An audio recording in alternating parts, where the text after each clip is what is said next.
Hello শ্রোতা বন্ধুরা, আসসালামু আলাইকুম। স্টোরি হাউজের গল্পের আসরে সবাইকে স্বাগত। আজ আপনাদের শোনাবো প্রতিভা বসুর ছোট প্রেমের গল্প মুক্তি। মেয়ের উপযুক্ত পাত্র সন্ধান করে করে অনাদিবাবুর স্ত্রী প্রায় পাগল হয়ে উঠেছিলেন। এতদিনে তার অবসান হলো। মেয়ে তার সুন্দরী, শিক্ষিতা, গায়িকা, গুণের অন্ত নেই। আর সবচেয়ে বড় গুণ, বড়লোক বাপের একমাত্র সন্তান সে। এমন মেয়েরও কি পাত্রের অভাব হয়? কিন্তু হয়েছিল। মেয়ের না হলেও মায়ের বিচারে বাংলাদেশে পাত্রের বড়ই আকাল লেগেছিল। অবশেষে ভাবনা তার ঘুচল। অবশ্যই এই বিয়েতে সবিতা যে সম্মতি ছিল না তা তার মুখ দেখলে বোঝা যেত। কিন্তু ওর কি বুদ্ধি আছে যে হেমলতার মতো একজন বিচক্ষণ মহিলা তার উপর এক তিলও গুরুত্ব আরোপ করবেন? আসলে যেমন বাপের মেয়ে তেমন তো হবে। স্বামীর বুদ্ধির উপর চিরদিনই হেমলতা দেবীর দারুণ অবজ্ঞা। অথচ একটা মাত্র সন্তান, সেটাও ঠিক তারই প্রতিশ্রুতি। যাক, বাপে মেয়েতে মিলে শেষ পর্যন্ত যে কোনো কেলেঙ্কারি না করে ভালোই ভালোই রাজি হলো, এই যথেষ্ট। এখন দুহাত এক করতে পারলে শান্তি। 4টা না বাজতেই তিনি মেয়েকে তাড়া দিলেন। এই, যা যা, এক্ষুনি প্রস্তুত হয়ে নে গিয়ে। প্রতাপ এসে বসে থাকবে নাকি? সবিতার সমস্ত মুখে একটা দারুণ অনিচ্ছা, অসন্তোষের চেহারা ফুটে উঠল। কিন্তু মায়ের উপর কথা বলা তার অভ্যেস নেই। এক মুহূর্ত চুপ করে থেকে সুইচ টেপা কলের মতো সে বই রেখে তোয়ালে নিয়ে ঢুকলো এসে বাথরুমে। বাথরুমে তো সে স্বাধীন। দরজা বন্ধ করে চুপ করে বসে রইল দেয়াল ঘেঁষে। এই প্রতাপকে নিয়ে ঠিক কজন হলো? মনে মনে সে হিসেব কষল। মনে পড়ল প্রথমবারের কথা। তখন কিন্তু তার ভালোই লেগেছিল। সবে 16তে পা দিয়েছে। 22 বছর বয়সে সুন্দর, সুবেশ, ছিপছিপে যুবক সুধীরকে সে সরল অন্তঃকরণেই ভালোবেসেছিল। ভাবতে এখনো ভালো লাগে। কিন্তু শেষ পর্যন্ত মার পছন্দ হলো না। স্পষ্ট মনে আছে, মার শিক্ষা মতো প্রত্যাখ্যান করতে গিয়ে তার চোখ জলে ভরে গিয়েছিল। কথা বলতে বলতে গলা ভেঙে গিয়েছিল। তবু সে তার মায়ের ইচ্ছের বাইরে পা বাড়াতে পারেনি। জোর করে বলতে পারেনি নিজের মনের কথা। আর তার ঠিক 6 মাস পরেই অবনীপালিত আর নলিনাক্ষ রুদ্র একসঙ্গে, দুজনেই মার চোখে সমান প্রতিযোগী। অবনীপালিতের বাপের টাকার খ্যাতি বহুদূর বিস্তৃত, আর নলিনাক্ষ স্বয়ং আইসিএস। শেষ পর্যন্ত অবশ্য খসল দুজনেই, কেননা দু নৌকোয় পা রাখা আর খাটল না। কিন্তু চিহ্ন রইল অনেক, শরীরে, মনে আর দামি দামি উপহারে। উপহারগুলোই শেষ পর্যন্ত মার সান্ত্বনা হলো। এরপরে সেই চিরলম্পট পান্না সেন। না, সবিতা শিহরিত হয়ে উঠল সে লোকটার কথা ভেবে। মন থেকে মুছে ফেলতে চাইল সেসব কথা। তারপর ঝর্ণা খুলে দাঁড়ালো নিচে। সমস্ত শরীর বেয়ে নামলো শান্তির ধারা। টাকা, টাকা, টাকা। হেমলতা দেবীর আর যথেষ্ট মনে হয় না কিছুতেই। কিছুতেই তার সুখ নেই, শান্তি নেই, তৃপ্তি নেই। অবশেষে এই প্রতাপ। অনেকবার তিনি বড়শিতে মেয়েকে গেঁথে টোপ ফেলেছেন। কিন্তু টোপ যতই শাসালো হোক না, ঠুকরেছে সব চুনোপুটি। অন্তত তার তাই ধারণা। কিন্তু এই প্রতাপ, কে হিসেব করবে সে কত টাকার মালিক? দুষ্ট লোকের রটায় বটে, ওটা অমানুষ। অমানুষ আবার কি? টাকাই পুরুষ মানুষের মনুষ্যত্ব। টাকাই স্ত্রীলোকের সুখ শান্তি। হ্যাঁ, বলবার মতো বটেই তার জামাই। কে না চেনে প্রতাপ সিংহের বাপ অমর সিং আর তার বাপ দীনদয়াল সিংকে? কে কবে তল পেয়েছে তাদের 3 পুরুষের টাকার?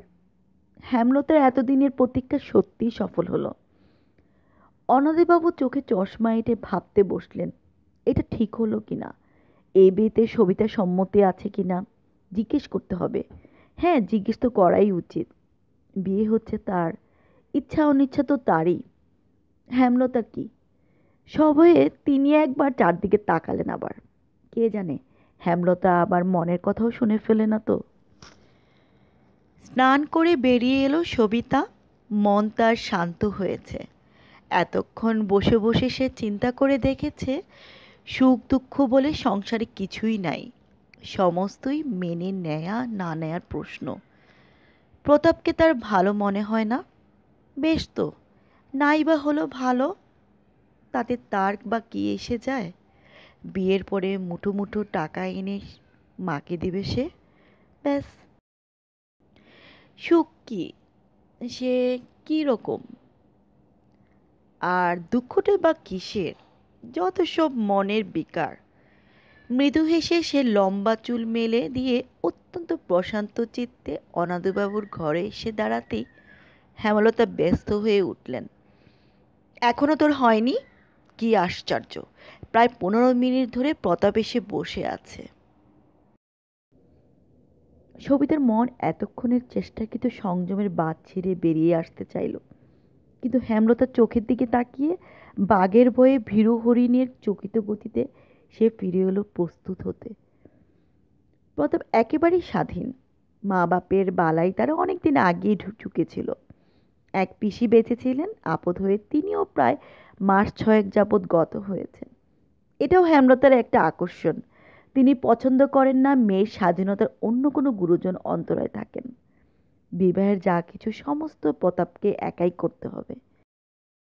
সবিতাকে বলে গিয়েছিল কি কি তার জন্য কিনতে হবে তার একটা লিস্টি করে রাখতে। কথাটা হেমলতার অগোচরে ছিল। কাজে গাড়িতে উঠেই দেখা গেল সবিতা সেটা করেনি।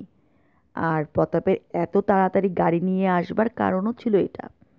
একটু বিরক্ত হয়ে বলল, তোমার দেখে কিছুই মনে থাকে না। স্মরণশক্তি বোধহয় দুর্বল। হেমলতার অসাক্ষাতে সবিতা একটু আধটু স্বাধীন ইচ্ছায় কথা বলতে চেষ্টা করত। অবশ্য মায়ের প্রভাব সে সর্বদাই অনুভব করত তার ভীরু মনের মধ্যে। আর তার নির্দেশও সে পালন করত যথাযথভাবে। এবং এসব ক্ষেত্রে মনোরঞ্জনের নির্দেশটাই যে মুখ্য সেটাও সে জানত। তবু মাঝে মাঝে মন তার শক্ত খুঁটা আলগা করার চেষ্টার ছটফট করে উঠত। এবার প্রতাপ একটু রসিকতার চেষ্টা করে বলল, তবে তো তোমার একটু চিকিৎসার দরকার দেখছি। বলা যায় না, মনে না রাখাটা যদি শেষে এই অভাগার উপরে এসে পড়ে। চকিত চোখে তাকালো সে সবিতার মুখের দিকে। সবিতার রসিকতা হয়তো হৃদয়ঙ্গম করতে পারল না, অথবা ইচ্ছে করে অন্যমনস্কতার ভান করে চুপ করে রইল। প্রতাপ বলল, কি ব্যাপার, চুপ করে রইলে যে? কি হয়েছে? সবিতা মুখ ফিরিয়ে বলল, কি আবার হবে? কি জানি, তোমার মনের কথা জানবার সৌভাগ্য তো আমার হয়নি কোনো দিন। অত্যন্ত ঘনিষ্ঠ হয়ে এলো সে, চেষ্টা করলো হাত ধরবার। সবিতা তক্ষুনি সরে এসে বলল, আচ্ছা প্রতাপ, কটা দিনই বা আছে আর, অত অধীর হওয়া কি ভালো? অত্যন্ত অসহিষ্ণুভাবে প্রতাপ বলল, এ কথার কোনো মানে হয় না সবিতা। এরকম নিয়ম মাফিক সাধ্যি থাকাও নেহাত হাস্যকর। কথাটা ঠিক বিদ্রূপের মতো শোনালো। সাধ্যি বলতে সাধারণত যা বোঝায় সত্যি তো সবিতা তা নয়। এ হাত কি আর কাউকে সে ছুতে দেয়নি? এই শরীরে কি তার অনেক বিষ লুকিয়ে নেই? নাকি এই প্রণয় ভাষণী সে আর কারো মুখ থেকে শোনেনি? অনেক অসংযম, অনেক অন্যায় যা করা সত্যিই উচিত নয়, তাও সে অনেকবার করেছে মায়ের প্রচ্ছন্ন অভিপ্রায়ে। তবে প্রতাপের বেলাতেই কেন এই হাস্যকর বিতৃষ্ণা? ভাবতে গেলে একমাত্র প্রতাপেই এইসব প্রাপ্য। সে ফাঁকি দেয়নি, সে লাম্পট্য করেনি। সত্যি তার টাকা আছে, সত্যি মা তাকে নির্বাচন করেছেন, বিয়ে তাদের সত্যিই হবে। কিন্তু তবু, তবু কেন ভালো লাগে না? কেন আর ভালো লাগে না এই অভিনয়? সহসা হাসি মুখে সে নিজের হাত প্রতাপের হাতের উপর রেখে বলল, নাও, হলো। কি আছে হাতের মধ্যে বলতে পারো? তুমি বোঝো না? না। আশ্চর্য। প্রতাপ একটু চুপ করে থেকে বলল, আমার এক এক সময় মনে হয় কি জানো, মনে হয় তোমার কোনো উত্তাপই নেই। তুমি যেন কলের মানুষ, কে চাবি টিপলো আর অভ্যেস মতো চলতে লাগলে তুমি। হয়তো সেটাই সত্যি। তবে, তবে কি চাও তুমি আমার কাছে? প্রতাপ উত্তেজিত হয়ে তাকালো চোখে চোখে। সবিতার ঠোঁট পর্যন্ত একটা জবাব ঠেলে উঠে আবার বুকের মধ্যে মিলিয়ে গেল। মায়ের দুই চোখ ভেসে উঠল তার চোখে। মনে হলো সে চোখ যেন এক্ষুনি ফেটে যাবে ভৎসনার তরে। ভয় সংকোচে সে এতটুকু হয়ে গেল। ভেবে পেল না প্রতাপের মন রাখবার জন্য এরপর তার আর কি করা উচিত। হু হু করে ছুটল গাড়ি। প্রতাপ আর একটি কথাও বলল না। তারপর নির্দিষ্ট জুয়েলারের দোকানে এসে গাড়ি থামতেই সে লাফিয়ে নেমে দুম করে বন্ধ করে দিল দরজাটা। সঙ্গে সঙ্গে সবিতার বুকের মধ্যে ধক করে উঠল। প্রতাপ কি রাগ করলো? 16 থেকে 23 বছর বয়স পর্যন্ত কত গেল এলো সিনেমার ছায়ার মতো। রিলে গাঁথা সব ছবি মনের মধ্যে তার কিলবিল করে ফুটে উঠল। এক একটা সম্পর্ক কত কষ্ট করে সে গড়ে তুলেছে, আর কত সহজে তারা ভেঙেছে। প্রতাপ যদি এখন বিয়ে না করে, তবে আবার ভাঙবে, আবার ভাঙবে। ভাবতেই সবিতার কান্না পেল। না না না, সে আর কিছু চায় না, চায় এর থেকে মুক্তি। আর সেই মুক্তির দূত একমাত্র প্রতাপিত। প্রতাপিত তাকে বিয়ে করে মুক্তি দেবে। আর একমাত্র প্রতাপে এত টাকা আছে যা তার মায়ের আকাঙ্ক্ষাতেও ছাপিয়ে যায়। ছলছল করে উঠল সবিতার চোখ।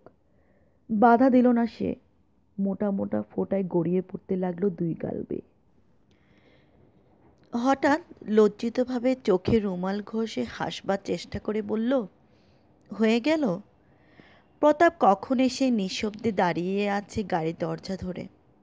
একটু পরেই একটা লোক প্রকাণ্ড এক মখমলের কেস এনে উঠিয়ে দিল গাড়ির মধ্যে। তারপর মাথা নিচু করে প্রতাপকে সম্মান জানিয়ে দাঁড়িয়ে রইল গাড়ি না ছাড়া পর্যন্ত। গাড়ি ছাড়তেই সবিতা বলল, প্রতাপ, আমার যেন কেমন স্বভাব, ঝগড়া না করে থাকতেই পারি না।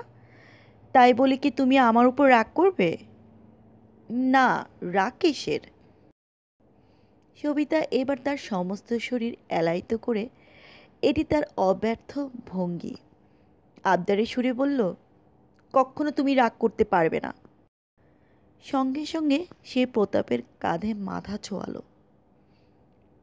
দেখো সবিতা, প্রতাপ গম্ভীরভাবে বলল, মেয়েদের সমস্ত ভঙ্গি আমি চিনি। একমাত্র মেয়ে তো তুমি নও যাকে প্রতাপ সিং আজই প্রত্যক্ষ করল। 13 থেকে 33, এই 20 বছর যাবৎ তোমাকে বলাই ভালো কি যে আমি করেছি আর কি যে করিনি, তার হিসেব দিতে গেলে একেবারে মহাকাব্য হয়ে দাঁড়াবে। স্ত্রীলোক আমি খুব ভালো করে চিনি। লজ্জায় অপমানে সবিতার সমস্ত শরীরে আগুনের স্রোত বয়ে গেল। তীক্ষ্ণ স্বরে বলল, এসব তাহলে গোপন করেছিলে কেন? প্রতাপ হাসল। দেখো, গোপনতা আমার স্বভাবে নেই। আকারে প্রকারে তোমার মাকে আমি সমস্ত কথাই জানাবার চেষ্টা করেছিলাম, কিন্তু তিনি অত্যন্ত উদার মতের স্ত্রীলোক, পুরুষের নৈতিকতা সম্বন্ধে। সবিতা বাইরের দিকে তাকিয়ে রইল। তাই বলছি, প্রতাপ আগের কথার জের টেনে বলল, আমার মনে হয় আমার সঙ্গে বিবাহ ব্যাপারে তোমার নিজের ব্যক্তিগত কোনো মতামত তুমি খাটাচ্ছ না। অত্যন্ত শান্তভাবে সবিতা মুখ ফিরিয়ে বলল, এতখানি অগ্রসর হবার আগেই সুবুদ্ধিটা কাজে লাগালে কি ভালো হতো না? অগ্রসর কি? কোনো অন্যায় ব্যবহার আমি তোমার সঙ্গে আজ পর্যন্ত তো করিনি, তা আমি তোমার সঙ্গে করতে পারি না। একটু থেমে শোনো সবিতা। বলতে বলতে প্রতাপের গলার সুর হঠাৎ অদ্ভুত বদলে এলো। আমি এখন শান্তি চাই, আর সে শান্তি আমার তোমার মধ্যে। আমার ভালো নেই, মন্দ নেই, একমাত্র তুমি যদি। গাড়িটা খচ করে থেমে গেল। সঙ্গে সঙ্গে প্রতাপ যেন সম্বিত ফিরে পেল। নিজের দুর্বলতা যে কখন কোন পথে আত্মপ্রকাশ করলো, এ কথা ভেবে তার দস্তুর মতো লজ্জা করতে লাগলো। এ তো তার উদ্দেশ্য ছিল না। সিগারেট ধরিয়ে হাসি মুখে বলল, থামো থামো, কী সব বাজে কথার এতক্ষণ কাটলো? কি নামছো না কেন? ও, গয়নার দোকানে নিয়ে যায়নি বলে বুঝি অভিমান হয়েছে? না না না, এসো লক্ষ্মীটি, শাড়ি কেনা কি আর পুরুষের কর্ম? সবিতার ইচ্ছে করল না বাদানুবাদ করতে। নিঃশব্দে নেমে এলো গাড়ি থেকে। তারপর সবিতার ইচ্ছা অনিচ্ছের পছন্দে অপছন্দে মিলিয়ে এত শাড়ি প্রতাপ কিনল যে তার উদ্দামতার দোকানিরা পর্যন্ত স্তম্ভিত হয়ে গেল।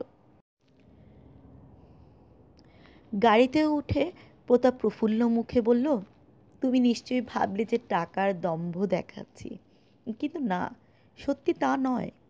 এ নিয়ে আরও অনেকবার আমার শাড়ি গয়না কেনবার দরকার হয়েছে, কিন্তু নিজের স্ত্রীর জন্য তো কখনো কিনিনি।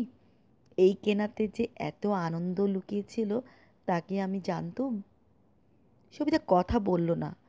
প্রতাপ আবার বলল, স্পষ্ট বুঝতে পারছি তোমার ভালো লাগছে না এসব। তুমি মনের সঙ্গে মিলিয়ে নিতে পারছো না, কিন্তু কি করতে পারি তাও তো ভেবে পাই না। নিজের সুখ যাতে হয় তা আমি এই জীবনে ছাড়িনি। অন্যের সুখ দুঃখ ক্ষয় ক্ষতি কিছুই আমাকে বিচলিত করে না কখনো। কি করব বলো, এই আমার স্বভাব। আমি মানুষটাই এমন স্বার্থপর। একটু থেমে, তবে আজকে ঠিক এই মুহূর্তে আমার মনের এমন একটা অবস্থা হয়েছে যাতে মনে হচ্ছে কারোর জন্য কিছু করতে পারলে যেন ধন্য হয়ে যায়। যদি তুমি ইচ্ছে করো তাহলে এক্ষুনি এই মুহূর্তে আমি তোমাকে মুক্তি দিতে পারি। আমার মনে হচ্ছে এই বিবাহ একান্তই তোমার মায়ের ইচ্ছায়। প্রতাপ, একটা কথা শোনো। অত্যন্ত শান্ত ভঙ্গিতে মটরের পিঠে হেলান দিয়ে বসে ততোধিক শান্তভাবে সবিতা বলল, আমাকে তোমার অতীত জীবন শুনিয়ে লাভ আছে? এ কথা আর না তোলাই ভালো। গুনে দেখো, মাত্র আর 4 দিন আছে মাঝখানে। এখন আর কোনো হাঙ্গামা বাঁধিও না। দয়া করে আমাকে স্থান দাও তোমার ঘরে। এর বেশি কোনো আকাঙ্ক্ষা, কোনো ইচ্ছা আর আমার নেই। এর উত্তরে প্রতাপ কিছু বলবার আগেই ড্রাইভার মুখ ফেরালো। সাব, চা পিনে কে জায়গা? যাবে? তোমার ইচ্ছে হলে চলো, সবিতা বলল। থাকগে, নেই, তুমি যাও আলিপুর। অনাদিবাবু আলিপুর থাকেন। হেমলতা দোতলায় বারান্দায় দাঁড়িয়ে অপেক্ষা করছিলেন। তাদের আসতে দেখেই ঝুঁকে বললেন, তোমরা এরই মধ্যে চলে এলে? প্রতাপ নেমে হাত ধরে নামালো সবিতাকে। তারপর হাসি মুখে উপরের দিকে তাকিয়ে বলল, হ্যাঁ, শিগগিরই হয়ে গেল তো। বলতে বলতে সে আবার উঠে বসলো গাড়িতে। এ কি, তুমি নামবে না? সবিতা আশ্চর্য হয়ে জিজ্ঞেস করলো। না, ভালো লাগছে না। সে কি কথা? সবিতার মুখে উদ্বেগের ছায়া পড়ল। হেমলতা দেবী উপর থেকে ওদের কথা শুনতে পাচ্ছিলেন না, কিন্তু বুঝলেন প্রতাপ চলে যেতে চাইছে। ডাকলেন, সবি। উপরের দিকে চোখ তুলতেই তিনি প্রতাপকে ধরে রাখার ইঙ্গিত জানালেন। তৎক্ষণাৎ কলের মতো সবিতা বলতে লাগলো, না না না, সে হয় না, তোমাকে নামতেই হবে। চা খাবে না? প্রতাপ হাসল। দুই চোখে অদ্ভুত এক তিরস্কার বিচ্ছুরিত হলো তার। তারপর কিছু না বলেই মুখ ফিরিয়ে নিল ওই জানালায়। ড্রাইভার গাড়িতে স্টার্ট দিল। মুহূর্তে গাড়ি অদৃশ্য হয়ে গেল সবিতার চোখের উপর। এবার নেমে এলেন হেমলতা দেবী। অত্যন্ত ব্যস্তভাবে বললেন, সে কি রে, প্রতাপ চলে গেল কেন? কিছু বলিসনি তো? চারদিকে তাকিয়ে, কই, কিছু তো দেখছি নে। কেনাকাটা হয়নি? হয়েছে। কোথায় সেসব? একটু উদ্ধতভাবে সবিতা বলে উঠল, কি জানি, আমি জানি নে, বলে থতমত খেয়ে গেল। মায়ের সঙ্গে ওভাবে কথা বলা তার অভ্যেসে নয়। ভয়ে সে চুপ করে গেল। জানি নে মানে? হেমলতা ভুকুটি করলেন। সবিতা ঢোক গিলল, ভুলে গেছে বোধহয় রেখে যেতে। মা, কি বলবো? সহসা সবিতা মায়ের মন জয় করবার পথটা যেন খুঁজে পেল। এত কাপড় আর গয়না কিনে এনেছে আমার জন্য যে তা দিয়ে বেশ বড় রকমের দুটো দোকান খোলা যায়। চকিতে হেমলতার মুখের ভাব বদলে গেল, কিন্তু ঠাট বজায় রেখে বললেন, আচ্ছা আচ্ছা, সে হবেক্ষণ, উপরে চল। পরের দিন সকালবেলা হেমলতা দেবী প্রতাপের আশায় ছটফট করে কাটাতে লাগলেন। জিনিসপত্রগুলো না দেখা পর্যন্ত যেন তার মন শান্ত হতে পারছিলেন না। সমস্ত প্রতীক্ষা ব্যর্থ করে সারাটি সকাল কাটল তার। প্রতাপ এলো না। ব্যগ্র হয়ে মেয়েকে জিজ্ঞাসা করলেন, হ্যাঁ রে, কালও এলো না, আজও এলো না, রাগ টাগ করেনি তো? না, রাগ করবে কেন, বিকেলে নিশ্চয়ই আসবে। অনাদিবাবু চা খাচ্ছিলেন। সময় অসময় চা খাওয়া তার অভ্যেস। বললেন, নাইবা এলো একবেলা, অত অস্থির হবার কি হয়েছে? চুপ করো তো তুমি। হেমলতা অস্বাভাবিক জোরে ধমকে উঠলেন। মনের বেগটা বেরোবার যেন একটা গতি পেল। শরীরের ডাক্তারি করেই তো চুল পাকিয়েছ, মনস্তত্ত্ব জানো কিছু? খুব মৃদু গলায় অনাদিবাবু বললেন। আমার তো জানি বলেই ধারণা। আর চোখে তিনি তাকালেন স্ত্রীর দিকে। যদি জানতে তবে নাকে চশমা এঁটে অহরাত্রি কেবল বই ঘেটেই দিন কাটাতে পারতে না। আমি হয়রান হয়ে গেলাম মেয়েটার বিয়ে নিয়ে, আর তুমি কি করছো? আমি যে কিছুই করিনি সেটাই তো আমার মনস্তত্ত্ব জ্ঞানের পরিচয়। যাও যাও, হেমলতা বিরক্ত হয়ে উঠে গেলেন। প্রতাপ কিন্তু বিকেলেও এলো না, পরের দিন সকালেও না। বিকেলের দিকে হেমলতা ফোন করলেন। প্রতাপকে পাওয়া গেল না। সবিতার মনেও যথেষ্ট উদ্বেগের ছায়া পড়েছিল। তার চোখে মুখে সে কথা ছড়ানো। পরশু তাদের রেজিস্ট্রেশন, অথচ প্রতাপের হলো কি? পরের দিন রবিবার। বন্ধুবান্ধবের আনাগোনা, শুভেচ্ছা জ্ঞাপনের পালা সমস্তই আরম্ভ হয়ে গেল। কিন্তু প্রতাপ এলো না। বিয়ে হচ্ছিল খুব ঘটা করেই। একমাত্র মেয়ে হেমলতার বিয়ে হচ্ছে রাজপুত্রের সঙ্গে, এ কথা আত্মীয় স্বজন, বন্ধু বান্ধব, চেনা অচেনা কাউকে বলতেই হেমলতা বাদ দেননি। বাড়িঘর ভরে উঠল কলরবে। অবশেষে অনাদিবাবু একটু বিচলিত হলেন প্রতাপের অনুপস্থিতিতে। তার জীবনে জ্ঞানত এমন রবিবার কখনো যায়নি যেদিন তিনি উপাসনা ভুলে অন্য কাজে মন দিয়েছেন। কিন্তু সেদিন তার ব্যাঘাত হলো। তিনি মন্দিরে না গিয়ে গেলেন খিদির প্রতাপের বাড়ি। বিরাট বাড়ি। কোথা দিয়ে যে কোনখানে ঢুকবেন যেন দিশে পেলেন না। কন্যা আর স্ত্রীর কাছে এ বাড়ি পরিচিত। তার অভিযানে এই প্রথম। কিন্তু কোথায় প্রতাপ? আমলা, গোমস্তা, দাস দাসী, দারোয়ান, সেপাই, কুকুর, কাকাতুয়া, বাড়িটি যেন একটি প্রকাণ্ড চিড়িয়াখানা। নানাজনে নানা কথা বলে তাকে বিদায় দিল। কিন্তু কোথায় গেলে প্রতাপকে পাওয়া যায় সেটাই জানা গেল না। হতাশ হয়ে তিনি বাড়ি ফিরে এলেন। এদিকে গর্জাতে লাগলেন হেমলতা। দেব, ওকে নিশ্চয়ই জেলে দেব। স্কাউন্ড্রেল, হতবাগা। মেয়ের উপর তার কম রাগ হলো না? অবধার্ত মেয়েটাই নষ্টের গোড়া। তার অনুপস্থিতিতে কি বলেছে কি করেছে কে জানে। বাপেরই তো মেয়ে। গনগন করতে করতে তিনি এলেন মেয়ের ঘরে। সবিতা চুপ করে বসেছিলেন জানলার পাশে। উদ্বেগে, উৎকণ্ঠায়, লজ্জায়, ঘৃণায় ইচ্ছে করছিল তার মরে যেতে। ভয় সে তাকাতে পারল না মায়ের চোখের দিকে। মাথা নিচু করে নিঃশব্দে বসে রইল। সবি, সত্যি কথা বল, তুই সেদিন কি বলেছিস প্রতাপকে? সেই যে প্রতাপ ওকে নামিয়ে জিনিসপত্র না রেখে চলে গেল, সেই থেকে হেমলতার মনে কন্যা নির্বোধতার সম্বন্ধে এক বিষম সন্দেহ আলোড়িত হচ্ছিল। তিনি তার সেন দৃষ্টিতে এটা খুব লক্ষ্য করতেন যে প্রতাপের যে কোনো তুচ্ছতম প্রণয়ভঙ্গিতেও সবিতার মুখে অপরিসম বিরক্তি ফুটে উঠত। মায়ের জেরায় সবিতা বিব্রত হয়ে উঠল। ক্ষীণ গলায় বলল, কিছুই তো বলিনি মা। নিশ্চয় বলেছ। মার স্বর চড়ে উঠল। তোমাকে আমি চিনি না? সবটাতে তোমার মান যায়, সব জায়গায় তোমার সুনীতি। পুরুষ মানুষকে বিয়ে করতে হলে একটু প্রশ্রয় দিতেই হয়। সবিতার কান পুড়ে গেল। মা আর কি বলবেন এরপর? মা চুপ করো, মা তুমি চুপ করো। সবিতা দুই হাতে মুখ ঢেকে ফেলল। রাত্রিতে অনাদিবাবু চিন্তিত মুখে পায়চারি করছিলেন আর ভাবছিলেন কি করা উচিত। কিমোনো গায়ে জড়িয়ে সবিতা ঘরে এলো। অনেকক্ষণ আগে ও শুতে গিয়েছিল। ওকে দেখে অনাদিবাবু পায়চারি থামিয়ে বললেন, তুই ঘুমাসনি কেন মা? না বাবা। যা যা, রাত করিস নে। অনাদিবাবু আবার হাঁটতে লাগলেন। সবিতা মায়ের দিকে তাকালো, বলল, মা, আমার জন্যই তোমাদের যত কষ্ট। হেমলতা জবাব দিলেন না। অনাদিবাবু আবার বললেন, যা মা, রাত করিস নে। আমি এক্ষুনি আলো নিভিয়ে শুয়ে পড়ব।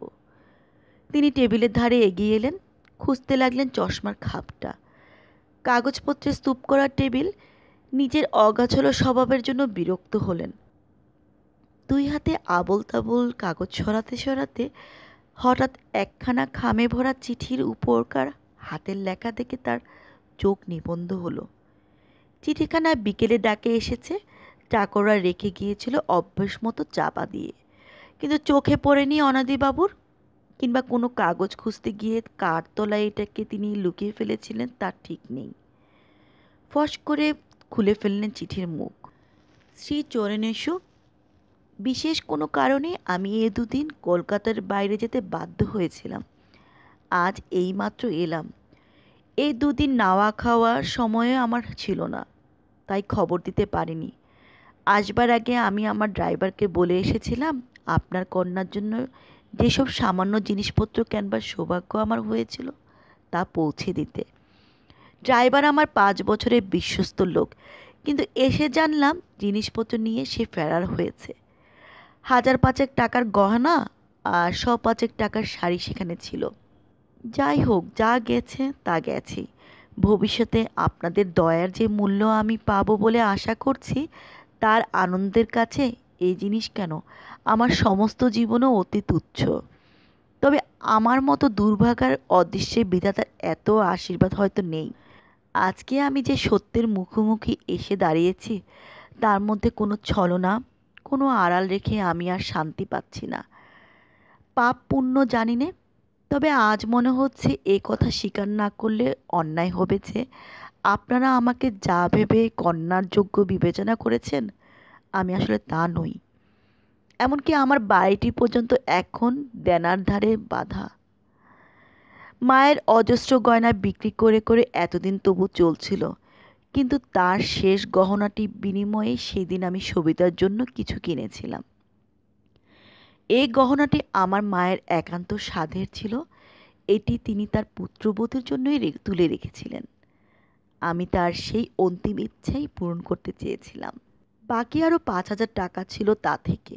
সে টাকা আমি সবিতাকে দিলুম। যদি আমাকে আপনারা ত্যাগ করেন, তবুও এই সামান্য টাকাটা গ্রহণ করে আমাকে চিরবাধিত করবেন। আপনি মহৎ, আপনি আমাকে দয়া করুন, ক্ষমা করুন। আপনার দয়ার উপর নির্ভর করছে আমার সমস্ত জীবন। হতভাগ্য প্রতাপ। চিঠি পড়া শেষ করে অনাদিবাবু কতক্ষণ স্থির হয়ে রইলেন, তারপর যেন ভেঙ্গে দুখানা হয়ে বসে পড়লেন চেয়ারের উপর। হেমলতা এতক্ষণ ভদ্রতা করে ধৈর্য ধরেছিলেন। ভদ্র হবার একটা ভান ছিল তার। এবার প্রায় ছু মেরে স্বামীর শিথিল হাত থেকে টেনে নিলেন চিঠিটা। চোখের দৃষ্টি প্রখর করে ঊর্ধ্বশ্বাসে পড়তে লাগলেন। পড়তে পড়তে তার নাসারন্ধ স্ফীত হয়ে উঠল। নিঃশ্বাসের ঘনতা বাড়ল। পাউডারের প্রলেপ ছাপিয়ে বার্ধক্যের রেখাগুলো স্পষ্ট চেহারা নিল। অসম্ভব উত্তেজিত হয়ে তিনি খাট থেকে নামলেন। চিঠিটাকে দুমড়ে মুচড়ে এইটুকু করে ফেললেন হাতের মুঠোয়। রেগে হেঁটে গেলেন দরজার কাছে। মনে হলো অপরাধীকে বুঝি এক্ষুনি খুন করতে বেরিয়ে যাবেন, কিন্তু ফিরলেন। ঘরের মাঝামাঝি এসে স্তম্ভিত ভঙ্গিতে দাঁড়িয়ে থাকা মেয়ের মুখোমুখি দাঁড়ালেন স্থির হয়ে। ডেলা পাকানো চিঠিটা ছুঁড়ে মারলেন তার দিকে। বোধহয় মেয়ের উপরই এক বিজাতীয় ক্রোধে ফেটে গেলেন তিনি। সবিতা চিঠিটা কুড়িয়ে নিয়ে 1 পা 2 পা করে আস্তে আস্তে বেরিয়ে এলো ঘর থেকে। হেমলতা নিজেকে আছড়ে ফেললেন বিছানায়। আশাভঙ্গের দুঃখে ব্যর্থতায় ফুলে ফুলে উঠতে লাগলেন রাগে আর কান্নায়। খসখসে গলায় বলতে লাগলেন, স্কাউন্ড্রেল, রোগ প্রবঞ্চক, প্রতারক, মিথ্যাবাদী, আমি দেখে নিব, আমি কেস করব, আমি হাজতে দেব তোকে। গলা তার কেঁপে কেঁপে ক্রমশই উঁচু পর্দায় উঠতে লাগলো। ততক্ষণে নিজের ঘরে এসে চিঠিটা আদ্যপান্ত 2 বার করে পড়ল সবিতা। শেষে চুপ করে দাঁড়িয়ে রইল জানলার ধারে। প্রতাপের অনেক দিনের অনেক কথার অনেক ব্যবহারের অনেক অর্থ যেন মুহূর্তে উদ্ঘাটিত হয়ে গেল তার কাছে। নিজের মনের বিতৃষ্ণা মিশিয়ে যে প্রতাপকে এই 3 মাস ধরে দেখেছিল সে, আজকের প্রতাপের সঙ্গে যেন আর মিলল না তার। মনে করতে পারল না একদিন এতটুকু অশালীন ব্যবহার সে পেয়েছে তার কাছ থেকে, যার জন্য সর্বদাই সবিতা শঙ্কিত থেকেছে, বিরক্ত থেকেছে।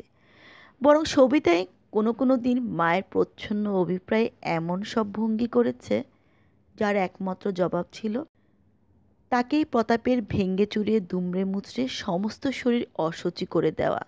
কিন্তু প্রতাপ নিঃশব্দে উঠে চলে গেছে তাদের নির্জন ড্রয়িং রুম থেকে, যে ড্রয়িং রুমের দরজা ভেজানো থেকেছে, যে ড্রয়িং রুমে তৃতীয় ব্যক্তিকে ঢুকতে না দিয়ে আড়ালে আড়ি পেতে থেকেছেন হেমলতা। সহসা একটা অনির্দিষ্ট মমতায়, ভালোবাসায়, করুণায় হৃদয়টা কানায় কানায় ভরে উঠল। মনে পড়ল প্রতাপের মুখ। সে মুখ চোখে দেখে কোনোদিন এত সুন্দর তো মনে হয়নি সবিতার। আজ ভেবে দেখল অন্তরে যা অঙ্কিত আছে তার কোনো তুলনা নেই। কিন্তু কিন্তু সেই মানুষকে তো আর কখনো দেখতে পারবে না সে। কখনো না, কোনোদিনও না। আর কোনোদিন হেমলতা দরজা খুলে দেবেন না তাকে। তবে তবে কি হবে? আবার কি অন্য কেউ আসবে? আবার চলবে অভিনয়? আবার নতুন করে বালির বাঁধ? না না না, অসম্ভব, অসম্ভব। আলো নিভিয়ে শুতে গিয়েও শরীরের মনে অস্থির হয়ে সবিতা উঠে দাঁড়ালো। পা দুটো যেন শক্ত হয়ে গেঁথে গেল মাটিতে। কিন্তু এ পা তাকে তুলতেই হবে এখান থেকে, হেমলতার বাড়ি থেকে। এই চার দেওয়ালে দম বন্ধ করা কুৎসিত ঘৃণিত আবহাওয়া থেকে মুক্তি চাই, মুক্তি। একান্ত অশান্ত পদক্ষেপে তারপর কখন যে সে দরজা খুলে বেরিয়ে এলো রাত 10টার জনহীন পথে, কেউই জানতে পারল না, নিজেও বুঝতে পারল না। রাত্রির দিকে তাকিয়ে একটু থমকালো, কিন্তু ভয় কি? এই তো আকাশের তলা, বাতাসের গান। আর তারপর তারপর আলিপুর থেকে খিদিরপুর আর কতটুকুই বা পথ। মুক্তি গল্পটি এখানেই শেষ হলো। গল্পটি ভালো লাগলে একটি লাইক দিবেন আর কমেন্টস বক্সে জানাবেন কেমন হয়েছে। আমাদের চ্যানেলে আর যারা নতুন শুনছেন, অনুরোধ করব চ্যানেলটি সাবস্ক্রাইব করে রাখতে আর সাথে থাকা বেল আইকনটি দিয়ে রাখবেন নতুন নতুন গল্প শোনার জন্য। আমাদের চ্যানেলে অনেক গল্প দেওয়া আছে, আপনারা চাইলে বন্ধু অথবা ফ্যামিলির সাথে শেয়ার করতে পারেন। সবাই ভালো থাকবেন। আল্লাহ হাফিজ।